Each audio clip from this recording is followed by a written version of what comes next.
Welcome students. तो हम लोग प्रीवियस क्लास में क्या पढ़ रहे थे? हम लोगों ने पढ़ा था ट्रिग्नोमेट्रिक फंक्शंस के एंगल्स निकाल सकते हैं कैसे। हम लोग अगर ग्रेटर देन 90 डिग्री एंगल्स हैं उसको हम लोग कैसे निकाल रहे थे वो हमने सीख लिया हुआ है। अब हम आगे बात करते हैं कि ट्रिग्नोमेट्रिक की कुछ आइडेंटिटीज होती हैं और कुछ फॉर्मूले होते हैं। हमें उनका प्रूफ नहीं करना है यहाँ पे, हमें बस उनको एक बार रिमाइंड करना है और उसको याद रखना है आई के लिए। तो कुछ जो आइडेंटिटीज हैं वो मैं देखता हूँ क्या क्या है। देखिए, पहली आइडेंटिटी जो है आपकी sine square theta plus cos square theta is equal to 1। ठीक है, अब यहीं से बाकी ये मेन आइडेंटिटी यही है, यहीं से बाकी दोनों आइडेंटिटी आती हैं कि एक होती है 1 plus tan square theta is equal to sec square theta. इसी को आप cos स्क्वायर थीटा से डिवाइड कर दीजिए तो आपको यही मिल जाएगा। एक होता है 1 प्लस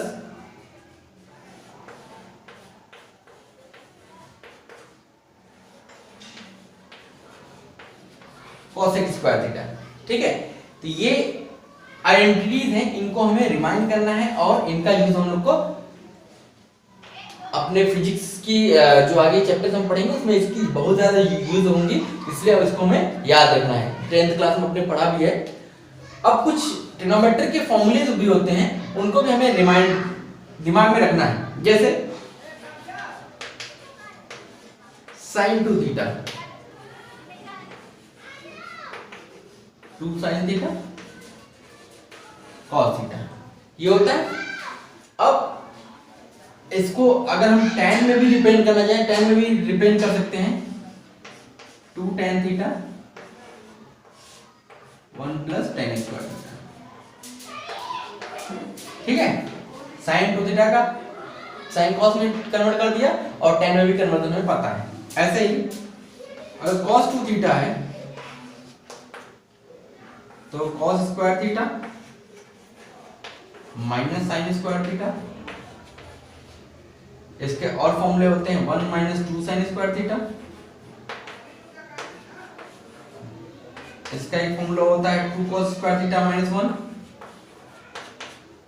और एक tan में होता है 1 minus tan square theta upon 1 plus tan square theta. ठीक है, ये हो गया sin 2 theta cos 2 theta.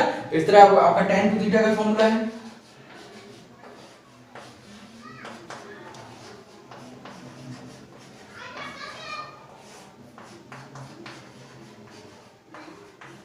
One minus ten square theta. तो ये कुछ ट्रिग्नोमेट्रिक के बेसिक फॉर्मूलेज हैं, इसको भी हमें याद रखना है। कन्वर्जन्स कैसे हम लोग करना है तो ये भी दिमाग में रखने हैं। और कुछ फॉर्मूले ये होते हैं जैसे sine A plus minus B. ये क्या हो जाता है बेटा? Sine A cos B plus minus cos A sin B। Means अगर हमने प्लस लिया है तो यहाँ प्लस लेंगे, यहाँ माइनस लिया है तो यहाँ माइनस लेंगे। ठीक है, इसी का cos A plus minus B, ये फॉर्मूला आता है cos A cos B minus plus sin A sin B। अगर हम यहाँ प्लस लेंगे तो वहां माइनस आएगा, यहाँ माइनस लेंगे तो वहां पे प्लस आएगा। ठीक है, ऐसे ही अगर हमने हमारा tan a plus minus B लिखना है, ये हो जाता है tan a plus minus tan b upon 1 minus plus tan a। जो साइन यहाँ रहेगा वो साइन यहाँ आएगा और इसका रेसिप्रोकल साइन डिनोमिनेटर में जाएगा। ये कुछ फॉर्मूले हैं जिनको हमें याद रखने हैं, क्योंकि इसका हम लोग डायरेक्ट यूज करेंगे। इसका प्रूफ ऑफ फिजिक्स मैथ पढ़ोगे वहां पे इसका प्रूफ भी बताया जाएगा। तो अभी हम केवल कंसंट्रेट करते हैं इस फॉर्मूले को याद रखने पे। ठीक है, बाकी चीजें हम बाद में देखेंगे। ठीक है, अब कुछ और चीजें पढ़ते हैं। चलिए, अब हम बात करते हैं एक कॉस साइन थीटा का ग्राफ बनाते हैं। तो जो प्रीवियस में हम लोग क्लास में जो हम लोग पढ़े थे कि एंगल्स फाइंड आउट करने ट्रिग्नोमेट्रिक फंक्शंस का एंगल निकालने के लिए अगर हम लोग या तो हमें एंगल्स याद हो 0 degree 30 degree 45 degree 60 degree 90 degree सबके एंगल्स याद हो, या तो हम ग्राफ में हमें अगर हमें पता है तो हम यहाँ डायरेक्टली निकाल सकते हैं। और इसमें कुछ सिमिलरिटीज हैं, देखिए क्या क्या है। जैसे साइन का ग्राफ ऐसा होता है, ठीक है। 0 डिग्री पे साइन 0 की वैल्यू 0 होती है, ये मैक्सिमम है। साइन 90 पे 1 होती है, फिर साइन 180 पे फिर 0 होती है, फिर साइन 270 पे -1 होती है, फिर साइन 360 पे 0 होती है, ठीक है। तो अब देखिए सिमिलरिटी क्या है इसमें। जैसे ये हमारा 90 डिग्री था, अब हमने क्या किया, इसको 3 सेक्शन में बांट दिया, 30 60 90, इस तरीके से 120 150 इसको डिवाइड कर दिया। अब देखिए सिमिलरिटीज में क्या है, जैसे 30 डिग्री पे जो वैल्यू होगी वही वैल्यू 150 डिग्री पे होगी। तो साइन 30 की वैल्यू होती कितनी है, 1/2 मीन्स साइन 30 की वैल्यू जो होगी वही साइन 150 की वैल्यू होगी। ऐसे ही साइन 60 की जो वैल्यू होगी वही वैल्यू साइन 120 की होगी। और ये वैल्यू होती कितनी है, √3/2, ठीक है। ये तो पॉजिटिव डायरेक्शन हो गया। अब नेगेटिव डायरेक्शन देखिए, सेम वही चीज यहां पे है। जो वैल्यू साइन 210 की होगी वही वैल्यू साइन 330 की होगी।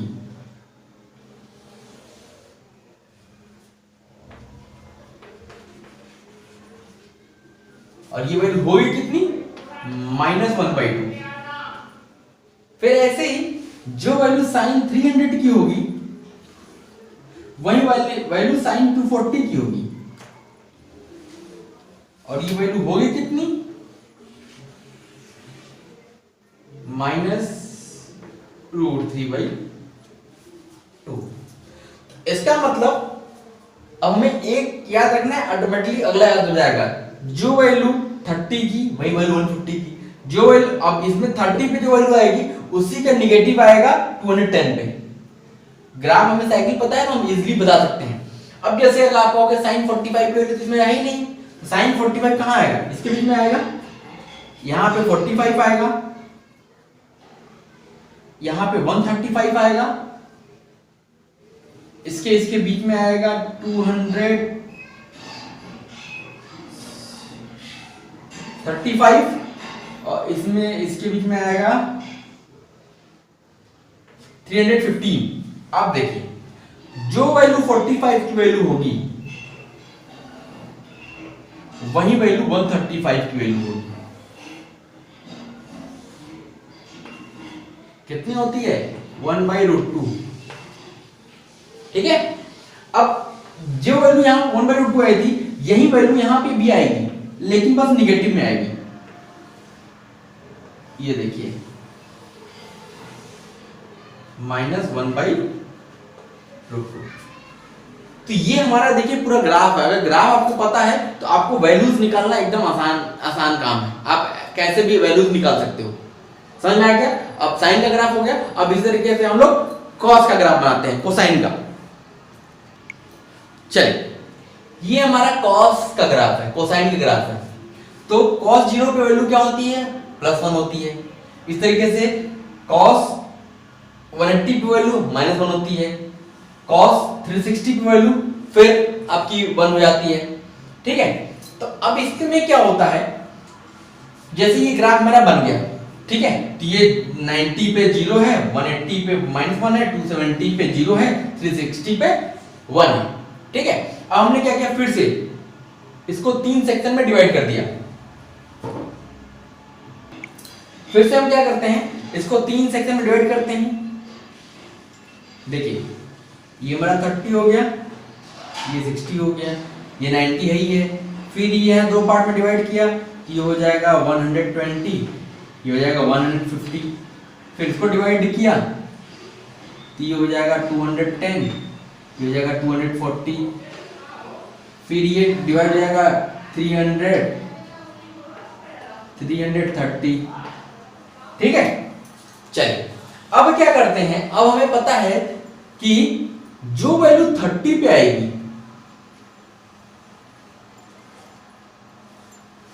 वही वैल्यू 330 पे आएगी।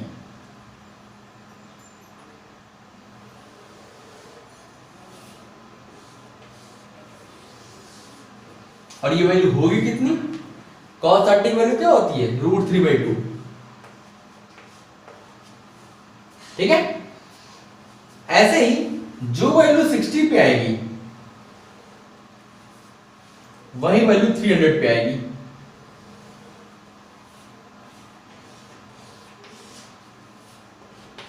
और ये वैल्यू होगी कितनी, 1/2। ठीक है, ये तो पॉजिटिव की बात हो गई। नेगेटिव में आइए, जो वैल्यू 120 की होगी वही वैल्यू 240 की होगी।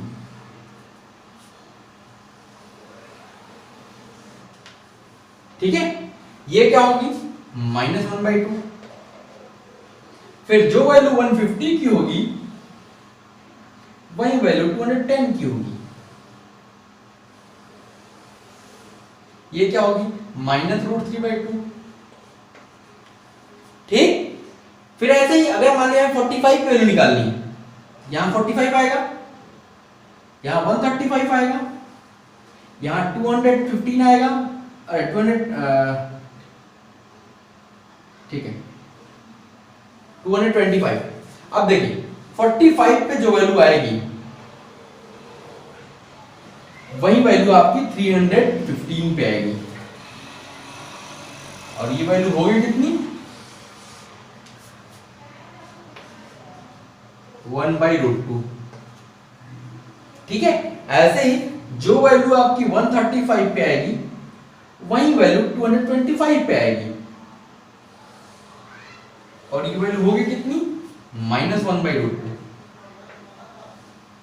तो ये हमारा क्या हो गया, cos थीटा का ग्राफ। और सारी एंगल्स हम इससे भी निकाल सकते हैं। अगर हमें ग्राफ पता है तो हम सारे एंगल या सिमिलरिटी देखिए कि कितनी, हमें आधा पता होगा, आधा ऑटोमेटिकली हम बता देंगे। ठीक है, आधा भी क्या, 1/4 पता है तो हम सारे एंगल्स बता सकते हैं। तो ये हमारा cos थीटा का ग्राफ था। तो अब हम ग्राफ से मैंने आपको बता दिया और बाकी फॉर्मूले से ही बता दिया। तो अब हम अगले टॉपिक की तरफ बढ़ते हैं। अब अगला टॉपिक हमारा क्या आएगा, लॉगरिथम। चलिए तो हम आगे बढ़ते हैं और पढ़ते हैं हम लोग लॉग क्या होता है, logarithm.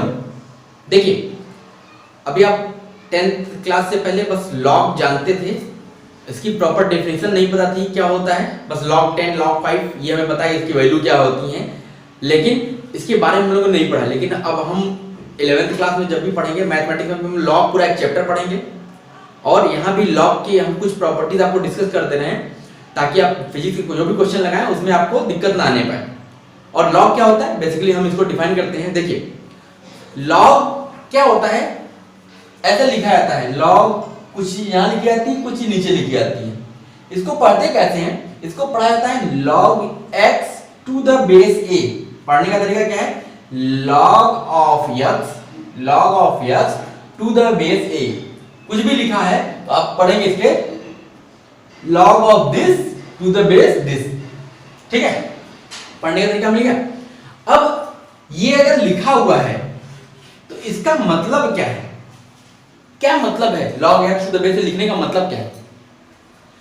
log x to the base a का ये मतलब है कि a की क्या पावर लगाएं, इस a की क्या पावर लगाएं कि हमें x मिल जाए, इसका मतलब यही होता है। log x to the base a का मतलब यही है कि a की हम क्या पावर लगाएं कि हमें x मिल जाए। जैसे log 35 to the base a 2 का मतलब है कि 2 की क्या पावर लगाएं, 32 आ जाएगा। 2 का कौन सा पावर 32 होता है, 5। इसका मतलब बेसिकली इसके कहने का मतलब है कि 5। समझ रहे? ऐसे ही log 27 टू द बेस 3 का मतलब क्या है कि 3 की कौन सी पावर लगाएं 27 आ जाए, तो 3 का power 3। log 125 to the base 5 का मतलब है कि 5 का कौन सा पावर लगाएं कि 125 आ जाए, तो 5 का कौन सा पावर लगाने 125 आता है 3। ऐसे ही अब यहां पे क्या है log 2 टू द बेस 4। अब 4 की कौन सी पावर लगाई जाए कि 2 आ जाए, 4 का कौन सा पावर लगाया जाए, तो 4 का 2 लाना है तो 4 का स्क्वायर रूट, स्क्वायर रूट मतलब पावर 1/2, इसका मतलब ये 1/2। ऐसे ही log 27 टू द बेस 1/3 का मतलब है 1/3 का क्या पावर लगाया जाए कि 27 आ जाए, तो इसका मतलब है 1/3 की पावर -3 कर दीजिए, 3 की पावर -3 27 आ जाएगा। ठीक है, 1/25 टू द बेस 5, इसका क्या मतलब 5 का कौन सा पावर लगाया जाए कि 1/25 आ जाए, तो इसका मतलब क्या हो जाएगा -5 का पावर -2 लगा देंगे तो आपको मिल जाएगा 1/25। ठीक है, सॉरी यहां पे -3 आएगा, 1/3 का क्या पावर -3 पावर लगाएंगे तो 27 मिल जाएगा। तो यही हमारा लॉग का ये जनरल कॉन्सेप्ट है। अब इसकी कुछ प्रॉपर्टीज हैं, छोटी छोटी प्रॉपर्टीज, इसको हम लोग देख लेते हैं। अब लॉग की कुछ प्रॉपर्टीज है, बहुत बेसिक प्रॉपर्टी है, उसको हम देख लेते हैं। बाकी बहुत सारी प्रॉपर्टी हम मैथ में पढ़ेंगे, हमें जो इसकी जरूरत है वो हम पढ़ लेते हैं। जैसे log xy to the base a, अगर log xy प्रोडक्ट में है और बेस a लिखा हुआ है तो ये हो जाता है log x to the base a plus log y to the base a। ठीक है, फिर दूसरा प्रॉपर्टी है, यही पहले से ही आ रहा है, कैसे आ रहा है, जैसे log x to the power n to the base a, इसका मतलब है log x into x into x into x into x n times होगा, सबको प्लस करेंगे तो log x to the base a log x to the base a log x to the base a कितनी बार आएगा, n बार आएगा, तो वही क्या आ गया n log x to the base a। तो इसका मतलब x की पावर n है तो n बाहर रहता है, n log x to the base a आ जाएगा। अब देखिए तीसरा क्या है, अगर ये डिवीजन में है log y by x to the base a, अब यहां क्या होता है log y to the base a minus log x to the base a, ये माइनस में चला जाता है। ठीक, इसके साथ साथ एक चीज आप याद रखिए कि जैसे अगर मान लीजिए कहीं पे भी आपको बस log x लिखा हुआ है, यहां पे कुछ नहीं दिया हुआ है, तो कुछ नहीं दिया है आप इसको क्या मान चलेंगे log x to the base 10। जब कुछ नहीं दिया है तो वहां पे हम बेस 10 मान के चलेंगे हमेशा। ठीक है, और अगर कहीं पे ln x दिया हुआ है ln x, तो जहां भी ln x मिलेगा उसका मतलब है कि log x to the base e। जहां ln x होगा वहां पे log का बेस e होगा, जहां पे केवल log x लिखा होगा वहां पे बेस क्या होगा 10 होगा। e है क्या, ये e की वैल्यू लगभग 2.7 होती है और ये होता क्या है नेपियर्स कांस्टेंट।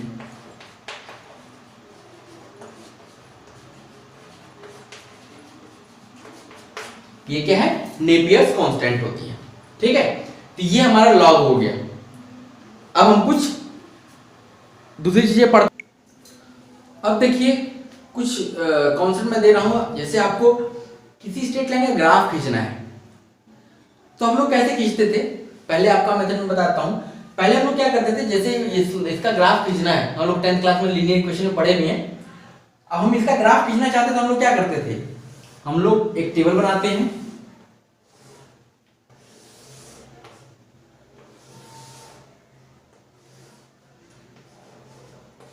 x की कुछ कॉरेस्पॉन्डिंग वैल्यूज के लिए हम y की वैल्यू फाइंड आउट करते हैं।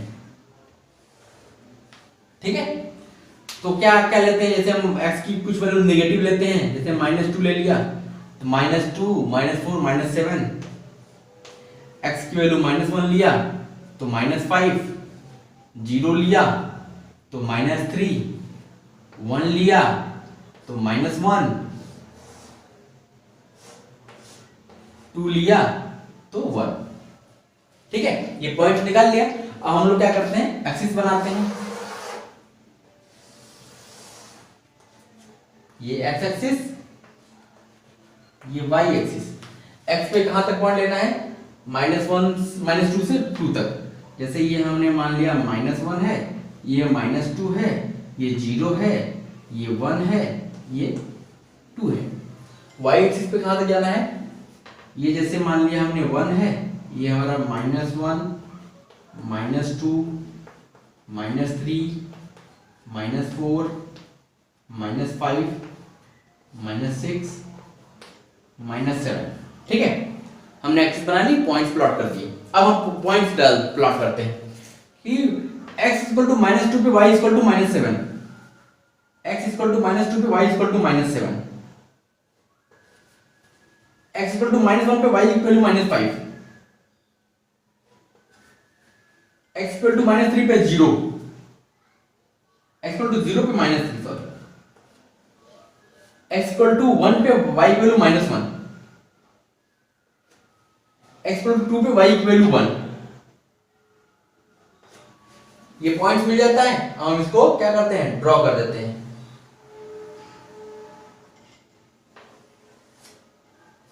ये स्ट्रेट लाइन मिल गया हमको, तो ये हमने ग्राफ प्लॉट कर लिया।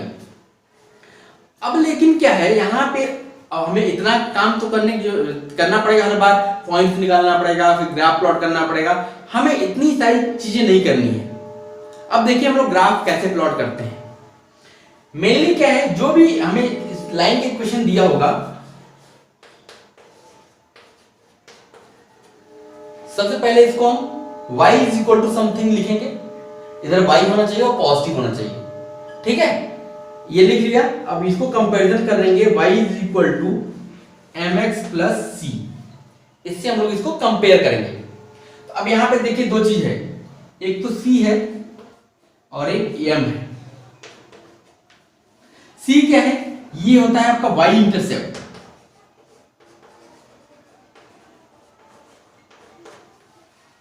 m क्या है, स्लोप। ये m क्या बताता है, ये बताता है कि line is increasing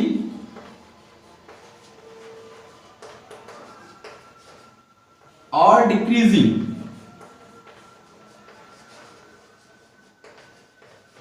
line increasing है कि डिक्रीजिंग है, ये बताता है। जैसे यहां पे इस ग्राफ में हम y इंटरसेप्ट की बात करें, तो ये जो है, ये कितना है, -3, ये हमारा y इंटरसेप्ट है। और ये m यहां पे क्या है, 2, तो 2 का मतलब हो गया कि इसका ग्राफ क्या है, इंक्रीजिंग, ऐसे ग्राफ जाएगा, ये बढ़ रहा है। ठीक है, इसका मतलब है कि m और c से ही हम ग्राफ का एक रफ आइडिया बना सकते हैं, ग्राफ कैसा होगा हमारा। समझ में आया?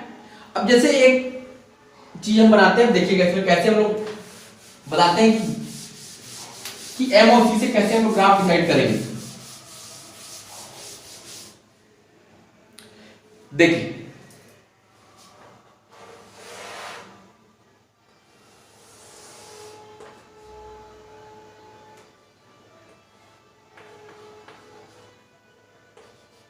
ये हमारा एक्स एक्सिस वाई एक्सिस हो गया।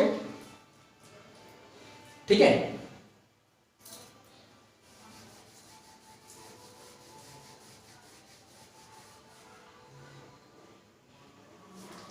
अब हमारा ग्राफ कैसा कैसा हो सकता है, जैसे एक ग्राफ हमारा ऐसा हो सकता है,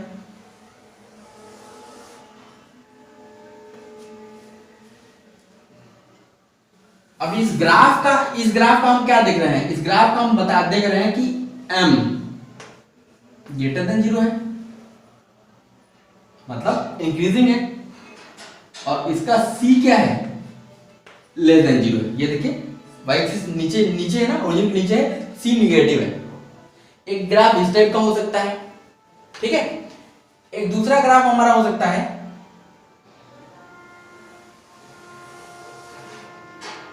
इस टाइप का हो सकता है।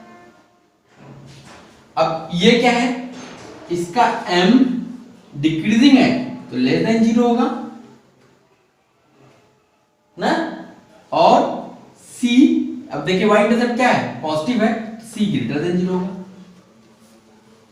ठीक है। अब देखिए एक हमारा ग्राफ ऐसा हो सकता है,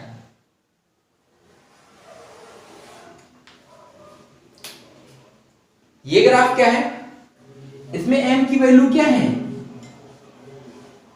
इसमें m तो हम इंक्रीजिंग भी कर सकते हैं, डिक्रीजिंग भी कर सकते हैं। इसको इसका m जो है वो है या तो प्लस इनफाइनाइट या तो माइनस इनफाइनाइट। ठीक है। और इसमें क्या है, c कुछ है ही नहीं, c 0 है। ठीक। अब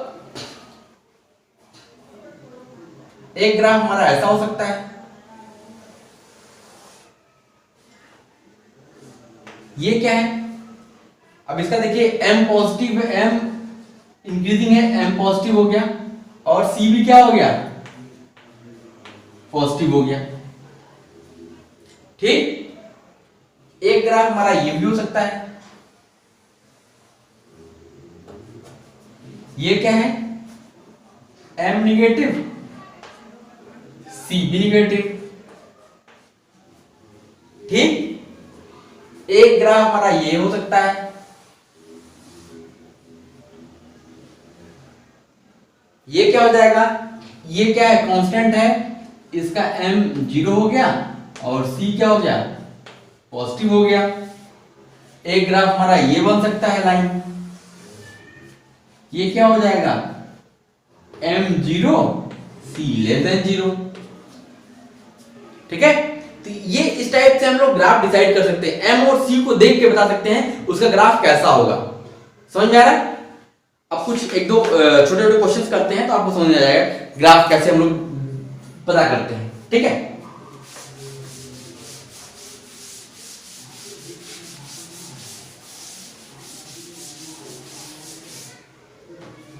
जैसे मान लिया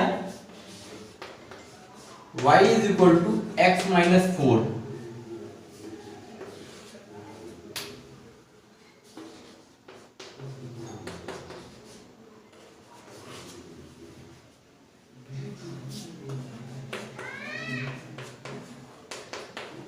ये तीन क्वेश्चन दिए गए, तीनों ग्राफ प्लॉट करना है। अब ये तो स्टैंडर्ड फॉर्म में लिखा है, इसको हम लोग mx प्लस c से कंपेयर करेंगे। m इसका क्या है, पॉजिटिव है, c क्या है, निगेटिव है। इसका मतलब क्या हो गया, इसका ग्राफ कैसा बनेगा, m पॉजिटिव है, इसका मतलब ऐसा बनेगा। ये क्या हो जाएगा, ये हो जाएगा -4 और m की वैल्यू 1, स्लोप 1 है, तो ये ग्राफ बन गया इसका। देखो कितना इजी हो गया, हमें कुछ भी नहीं करना है, x y की वैल्यू नहीं निकालनी, ना हमें ग्राफ प्लॉट करना है, हम सीधे से ऐसे बता सकते हैं।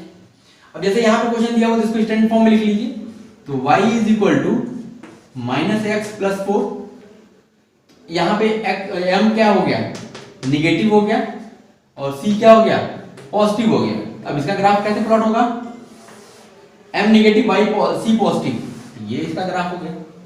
अब ये आपका क्या हो जाएगा, +4। देखो कितना इजी है ग्राफ प्लॉट करना। ठीक है। अब ये है, इसको स्टैंडर्ड फॉर्म में लिख लेते हैं पहले, तो y is equal to x, क्योंकि 3/2 क्या 1, y इक्वल टू x, और इसको +0 लिख लिया, तो इसका मतलब है कि m तो पॉजिटिव हो गया और c क्या हो गया, 0 हो गया। इसका मतलब है m पॉजिटिव है और c 0 है, इसका मतलब ये इंटरसेप्ट 0 हो जाएगा। अब ये ग्राफ ऐसे जाएगा। देखिए कितना इजी है ग्राफ प्लॉट करना, समझ में आ रहा है। तो इसका मतलब हम m और c दे करके लीनियर इक्वेशन के ग्राफ रफली एकदम आसानी से हम लोग ड्रॉ कर सकते हैं। हमें ये पता होता है ग्राफ कैसा जाएगा, ये पता चल जाएगा हमें m और c दे करके। ठीक है।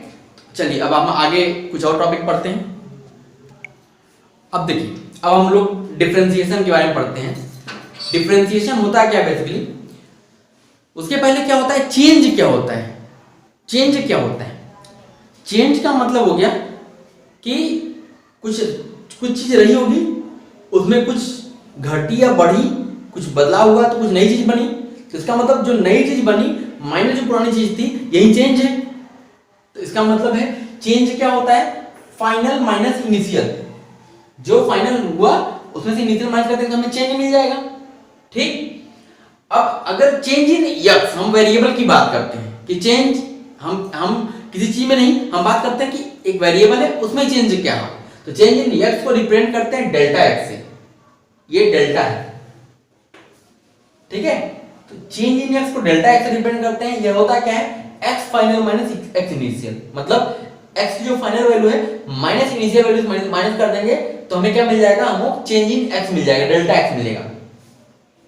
अगर ये चेंज जो है, if this change is infinitely small, ये चेंज जो डेल्टा एक्स है बहुत छोटा है, तो देन डेल्टा एक्स को हम लोग क्या लिखते हैं, dx लिखते हैं। अगर इनफाइनाइटली बहुत स्मॉल है तो डेल्टा एक्स रिप्रेजेंटेड है dx।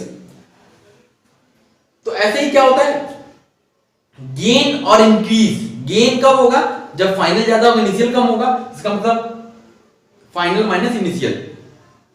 लॉस कब होगा, जब हमारा फाइनल कम होगा इनिशियल ज्यादा होगा। हमने पैसा ज्यादा लगाया, हमें मतलब जो कमाया वो लागत से कम कमाया, तो क्या हो जाएगा, इनिशियल माइनस फाइनल आएगा तो हमारा क्या होगा, लॉस होगा।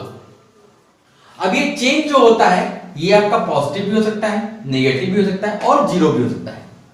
ठीक है, चेंज समझ गए। अब बात करते हैं डिफरेंशिएशन या डेरिवेटिव क्या होता है। डिफरेंशिएशन या डेरिवेटिव होता क्या है, जैसे ये क्या होता है, rate of change of one variable with respect to other. एक वेरिएबल का हम रेट ऑफ चेंज निकालना चाहते हैं दूसरे वेरिएबल के रिस्पेक्ट में, तो उसको बोलेंगे डिफरेंशिएशन या डेरिवेटिव। जैसे कि ए क्या है, एरिया है। मान लिया कि स्क्वायर है, इसका लेंथ l है, तो उसका एरिया क्या होता है, l स्क्वायर। तो ये दो वेरिएबल हो गए, एक एरिया भी वेरिएबल है, एल भी वेरिएबल है। तो हमने क्या किया, रेट ऑफ चेंज ऑफ ए का रेट ऑफ चेंज निकाल रहे हैं विद रिस्पेक्ट टू एल, तो इसको क्या लिखेंगे, d by D L of A, dA by dl। जिसके रिस्पेक्ट में निकालना है वो नीचे जाता है और जिसका निकालना है वो ऊपर रहता है। इसका मतलब a का निकालना है तो dA आएगा और l के रिस्पेक्ट में निकालना है dl आएगा। ठीक है, अब इसका ज्योमेट्रिकल मीनिंग क्या है उसको देखते हैं, ये dA बाई dl है क्या। ठीक है,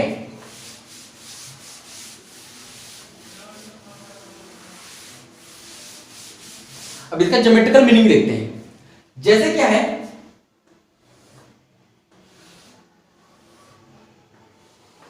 ये हमारा L साइड का क्या था, स्क्वायर था। ठीक है, अब हमने क्या किया,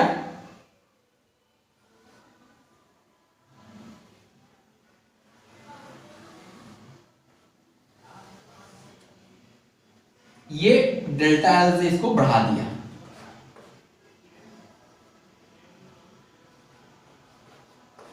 dl से हमने इसको बढ़ा दिया। ठीक है, इधर भी dl है, तो पहले इसका एरिया क्या था, a था। ये जो एरिया आ गया, ये क्या हो गया, चेंज आया, तो ये क्या हो गया, d। ठीक है, तो पहले लेंथ l थी, अब लेंथ कितनी हो गई, l प्लस dl। ठीक है, अब देखिए इनिशियल एरिया ये क्या है, L square, final area L plus dl का whole square. Initial area final area हो गया। अब हम लोग निकालना क्या चाहते हैं, dA बाई dl। ठीक है, तो d,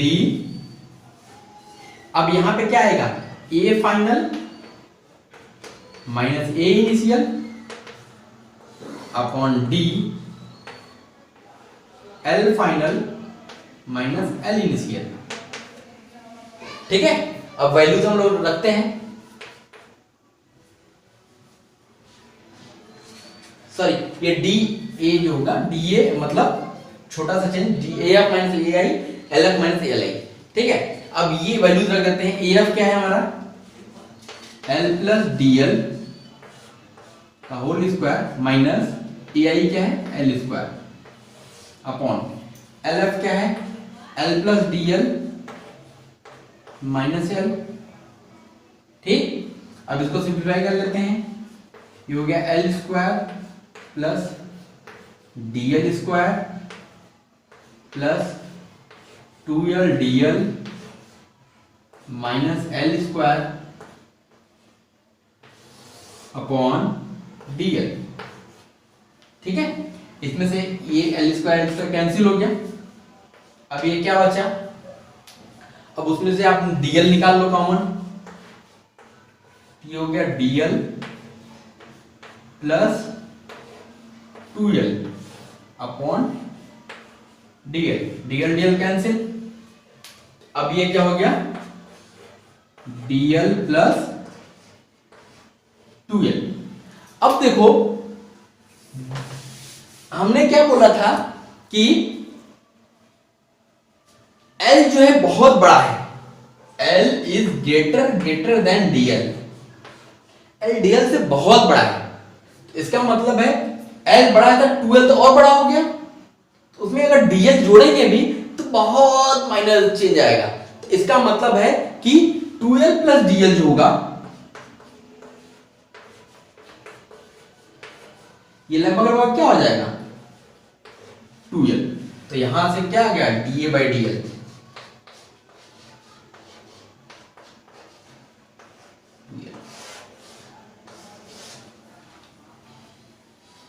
इसी को हम लोग क्या बोलते हैं, ये जो मेथड हमने किया ये मेथड क्या कहलाता है, दिस मेथड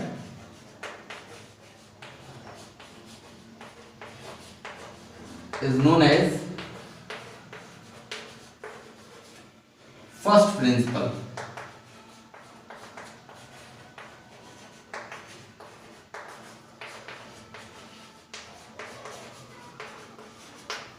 इस मेथड को हम लोग क्या बोलते हैं, फर्स्ट प्रिंसिपल मेथड बोलते हैं। ठीक है, ये समझ में आ गया, इसका ज्योमेट्रिकल मीनिंग समझ में आ गया। अब हमें क्या करना है, हमें बेसिकली डिफरेंशिएशन के कुछ फॉर्मूले याद रखने हैं, हम लोग को उसका डेरिवेशन नहीं याद रखना है, हमें फॉर्मूले याद रखे हैं कि याद रखने हैं और उसका डायरेक्ट यूज करना है। ठीक है, अब मैं कुछ फॉर्मूले लिख दे रहा हूं आपको, वो फॉर्मूले लिख दे रहा हूं, फिर आप उसको याद कर लेंगे हम लोग। देखिए ये कुछ फॉर्मूले हैं, इसको हम आप लोग को याद रखना है। जैसे कांस्टेंट का डिफरेंशिएशन अगर किसी वैल्यू रेस्पेक्ट में करना है तो उसकी वैल्यू 0 आती है। अगर x के पावर n का डिफरेंशिएशन करना है तो n x की पावर n - 1 आता है, n बाहर आ जाएगा, ऊपर की पावर घट जाएगी। e के पावर x का डिफरेंशिएशन वही रहता है, कोई चेंज नहीं होता है। ln x का डिफरेंशिएशन 1/x हो जाता है। ठीक, ऐसे ही sin x का इंटीग्रेशन cos x का integration -sin x, tan x का sec square x, cos x का -cos x cot x, sec x का sec x tan x और cot x का -cos x स्क्वायर x। अगर आप यहां देखो, जिस इस वाले फंक्शन में जो भी c से स्टार्ट है, cos x है, cot x है, cos x है, उधर सबका नेगेटिव है, माइनस साइन है, तो वो भी याद रखते हैं, याद रख सकते हैं कि माइनस साइन कब आता है, जब इधर c से स्टार्ट हो, कोई भी ट्रिग्नोमेट्रिक फंक्शन जो c से स्टार्ट हो, cos होगा तब माइनस आएगा, cot होगा तो माइनस आएगा, cosec होगा तो माइनस आएगा। ठीक है, ये हम लोग याद रखते हैं। अब इसके आगे हम लोग चलते हैं। अब देखिए सम और डिफरेंस रूल, सम और डिफरेंस रूल पे कैसे डिफरेंशिएशन हम लोग अप्लाई करते हैं, कैसे fx प्लस gx, दो x के फंक्शन है उस पे डिफरेंशिएशन अप्लाई करना है, दोनों सम या डिफरेंस में है, तो क्या होता है, पहले का डिफरेंशिएशन कीजिए प्लस माइनस, दूसरे का डिफरेंशिएशन जो भी होगा, सम होगा तो सम लगा देंगे, माइनस होगा तो माइनस लगा देंगे। अब देखिए इसका फार्मूला तो हो गया, अब हम इसको डायरेक्ट क्वेश्चन से करते हैं। कहता है फाइंड dy by dx, इन सारे क्वेश्चन में dy by dx निकालना है आपको। चलिए देखते हैं, dy by dx equal to dy by dx of x square plus x cube, ऐसे लिखा, फिर अलग अलग अप्लाई कर दिया, dy by dx of x square plus dy by dx of x cube. ये क्या है, x की पावर n वाले फंक्शंस हैं, x पावर n का फंक्शन डिफरेंशिएशन क्या होता है, n x की पावर n - 1, मतलब एक पावर बाहर लीजिए और एक पावर घटा दीजिए, तो ये हो जाएगा 2x की पावर 2 - 1 1 आएगा प्लस 3x स्क्वायर, हो गया जी। ठीक है, ऐसे इसको डिफरेंशिएट करते हैं, dy by dx, अब मैं डायरेक्ट कर रहा हूं, dy by dx of x to the power 1/2 plus d by d x of x to the power -2, ये हो जाएगा 1/2 x to the power 1/2 -1 plus -2 x के पावर -3। अब देखिए इसको सिंप्लीफाई कर लीजिए, तो 1/2 एक्स के पावर 1/2 -2 अपॉन x3।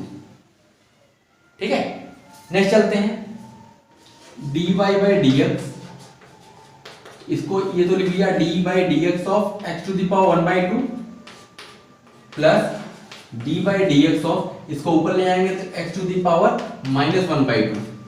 ठीक है, अब यहां पे ये हो जाएगा 1/2 x to the power -1/2 -1/2 x to the power -3/2। आप यहां भी छोड़ सकते हैं, इसको डिनोमिनेटर में भी ला सकते हैं। ठीक है, अब जैसे यहाँ पे अगर डेसिमल है या तो भी आपको यही कॉन्सेप्ट लगाना है, और यहाँ पाई है तो भी पाई को एज ए ट्रीट करेंगे कि वो कोई भी कांस्टेंट है। तो यहाँ पे dy बाई dx क्या हो जाएगा 2.3 x की पावर 2.3 - 1, तो 1.3 plus pi x to the power pi -1।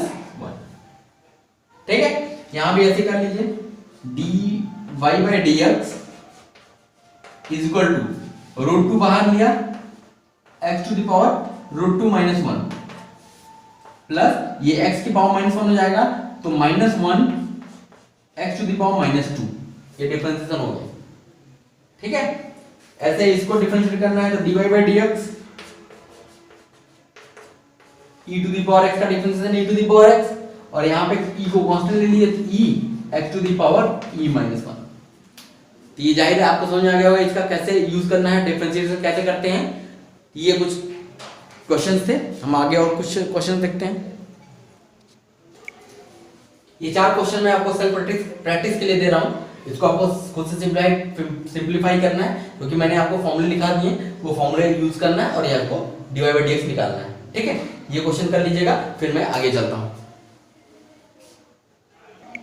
अब देखिए हम लोग पढ़ते हैं प्रोडक्ट रूल, कि दो फंक्शन अगर प्रोडक्ट में होंगे उनका डिफरेंशिएशन हम लोग कैसे करेंगे। तो जैसे मान लिया कि f(x) और g दो फंक्शन है, इसको प्रोडक्ट में है, तो इसका डिफरेंशिएशन हम लोग कैसे करेंगे। पहले फर्स्ट फंक्शन बाहर लिया, डिफरेंशिएट किया सेकंड फंक्शन को, प्लस सेकंड फंक्शन बाहर लिया, फर्स्ट फंक्शन को डिफरेंशिएट किया। बस यही रूल है और कुछ नहीं है। फर्स्ट को बाहर लिया, सेकंड को डिफरेंशिएट किया, प्लस सेकंड को बाहर लिया, फर्स्ट को डिफरेंशिएट किया। ठीक है, तो ये फॉर्मूला हो गया। आप क्वेश्चन कर लेते हैं। जैसे ये क्वेश्चन करना है, x sin x है, तो हम क्या करेंगे, पहले इसको x बाहर लिया, dy by dx of sin x, plus फिर sin x को बाहर लेंगे, dy by dx of x। अब ये देखिए sin x का डिफरेंशिएशन क्या होता है, cos x, तो x cos x और प्लस dx dx कट जाएगा तो बचेगा क्या, sin x। हो गया। ठीक है, अब इसका देखिए x³ ln x है, तो एक बार x³ बाहर लिया, dy by dx ln x, plus ln x बाहर लिया, dy by dx of x³। अब यहां देखिए ln x का डिफरेंशिएशन 1 अपॉन x, तो हो जाएगा x³ by x plus ln x into x³ का 3x²। ओके, डिफरेंस यहां से x काट करके फिर लिख लीजिए आंसर। अब यहां देखिए ये क्या है, x² इनटू x³। कोई कहेगा भैया ये तो मल्टीप्लाई हो जाएगा, x पावर 5 हो जाएगा, तो x पावर 5 का डिफरेंशिएशन क्या होता है, 5x के पावर 4। अब देखिए इसको अगर प्रोडक्ट रूल से करते हैं, देखिए वही आंसर आता है कि नहीं आता है, चेक करते हैं। x² dy by dx of x³ plus x³ D by d x of x²। तो यहां से हो जाएगा x² इंटू हो जाएगा 3x² plus x³ into 2x, तो ये हो जाएगा 3x के पावर 4 प्लस 2x के पावर 4, ये हो गया क्या हो गया 5x के पावर 4। आ गया वही रिजल्ट। इसका मतलब प्रोडक्ट रूल में, इस रूल में कोई दिक्कत नहीं है, आराम से वही आंसर आएगा। एक क्वेश्चन यहां पे और देख लेते हैं, sin x cos x है, तो पहले sin x को बाहर लिया, cos x plus cos x बाहर लिया sin x। अब देखिए cos x का डिफरेंशिएशन क्या होता है माइनस sin x, ये हो गया माइनस sin स्क्वायर x, और sin x का cos x, ये हो गया cos स्क्वायर x। ये हमारा रिजल्ट आ गया। ठीक है, अगर आपको फॉर्मूला पता होगा तो ये फॉर्मूला किसका होता है cos 2x का होता है। ये हमारा रिजल्ट आ गया। ठीक है, तो प्रोडक्ट रूल में भी कुछ नहीं है, बस फॉर्मूला आपको पता है तो अप्लाई करते चले जाइए, आंसर आपको रिजल्ट मिल जाएगा। तो ये हमारा बेसिकली अभी तक जो हमने पढ़ा है, डिफरेंशिएशन पढ़ रहे हैं, ये थोड़ा लंबा टॉपिक है, इसमें बहुत सारे चीजें भी आएंगी, तो इतना आप रिवीजन कर लीजिएगा। इससे प्रीवियस जो भी पढ़ाया गया उसको रिवीजन कर लीजिए। और बेटा मैं पहले से भी कह रहा हूँ कि प्रॉपर नोट्स बना लिया कीजिए। नोट्स बना लेंगे तो आपको आगे कभी भी रिवीजन करना हो तो आप अपना नोट्स प्रीफर कर सकते हो, क्योंकि बार बार यूट्यूब पे वीडियो लेक्चर देख पाना हमेशा पॉसिबल नहीं होता, टाइम टेकन होता है। एक बार नोट्स बना लीजिए, आप अपने नोट्स को एक बार गो थ्रू कर लोगे, आपको पूरा रिवाइज हो जाएगा। ठीक है, तो ये चीजें हो गई। अब हम लोग नेक्स्ट क्लास में मिलते हैं एक नए टॉपिक के साथ। यही टॉपिक रहेगा, अब इसमें कुछ आएगा प्रोडक्ट रूल जैसे पढ़ लिया, अब अगला क्या आएगा क्वोशिएंट रूल आएगा, फिर इसके बाद इम्प्लिसिट फंक्शन का डिफरेंशिएशन, फिर फंक्शन ऑफ फंक्शन का डिफरेंशिएशन, ये सब चीजें हम लोग पढ़ेंगे अगले क्लास में। ठीक है,